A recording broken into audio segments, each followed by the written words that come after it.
राम जी की सौगंध न करा लेना, तब तक अपना मनोरथ सामने न प्रकट करना। और जैसे ही महाराज राम जी की सौगंध खा जाए तो फिर महाराज राम जी को प्राणों से ज्यादा चाहते हैं, फिर बदलने वाले नहीं है। अब महारानी कैकेयी मंथरा के समझाने पर सीधे कोप भवन में चली जाती है।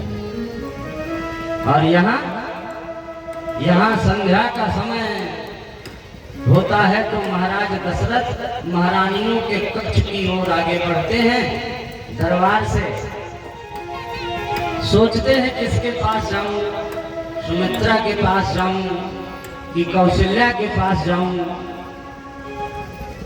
तो विचार आया कैकेयी के पास चले जाए, क्योंकि हम भी महारानी कैकेयी को बहुत प्रेम करते हैं और बेटा राम भी महारानी कैकेयी को प्रेम करते हैं और महारानी कैकेयी भी बेटा राम को प्रेम करती है।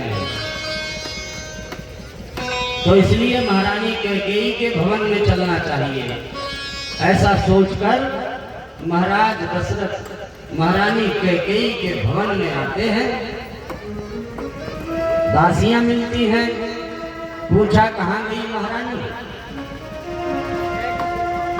तो दासियों ने बताया कि महारानी कोप भवन में है। कोप भवन का नाम सुनकर के महाराज दशरथ बड़े संकोच में हो गए, मानो जैसे धरती पैरों के नीचे से खिसकने लगी हो। ऐसा क्या हो गया? आज महारानी हमसे क्रोधित है। अब पता नहीं क्या कारण होगा, हम तो राज दरबार में लगे थे, अभी आए हैं, चल कर के पूछना चाहिए। कोप भवन में जाकर के अनेकों प्रकार से मनाने का प्रयास करते हैं। हे प्राण प्रिय,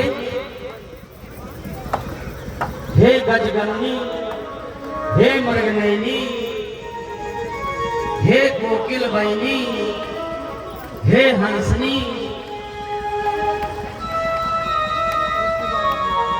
नाना प्रकार से संबोधित करके अपनी प्राण प्रिय महारानी कैकेयी को मनाने का प्रयास करते हैं। जैसे ही महाराज अपने हाथों से स्पर्श करते तो महारानी कैकेयी एक जगह को छोड़ के दूसरी जगह में जाके लेट जाती।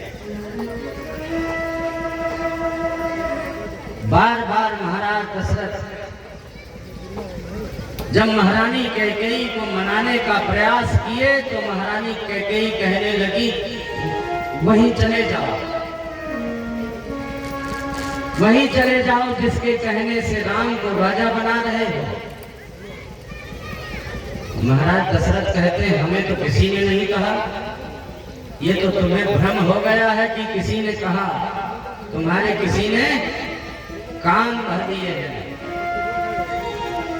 हम तो सभी का मत लेने चले गए थे, गुरुजी से भी पूछा, जनता से भी पूछा, मंत्रियों से भी पूछा, सेनापति से भी पूछा। अब तुम लोगों से पूछना है इसलिए हम तुम्हारे पास आ गए।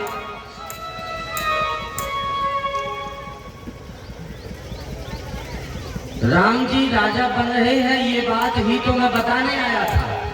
चलो तुमको पता चल गया, ये तो और बड़ी प्रसन्नता की बात है। लेकिन तुम हर्षित नहीं हुई क्या? तुमको प्रसन्नता नहीं है राम जी राजा बन जाए?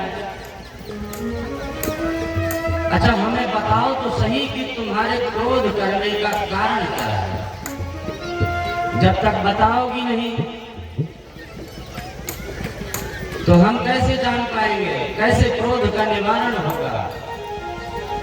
तुम यदि कह दो तो हम किसी भी राजा को रंग बना दें। तुम यदि कह दो तो किसी को भी प्रातःकाल मृत्युदंड दे दे। एक बार तुम्हारे कहने से हम यमराज से भी लड़ सकते हैं। हमें तुम पर विश्वास है महारानी, तुम बताओ तो सही, ऐसा हम क्या कारण करें जिससे तुम प्रसन्न हो जाओ। देवी, हमें अपने कोप का कारण तो बताओ। अरे कुछ चाहिए तो हमसे मांग लो।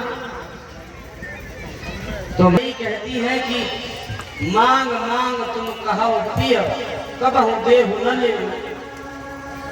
देन कहे वरदान दुई, तेउ पावत संदेह।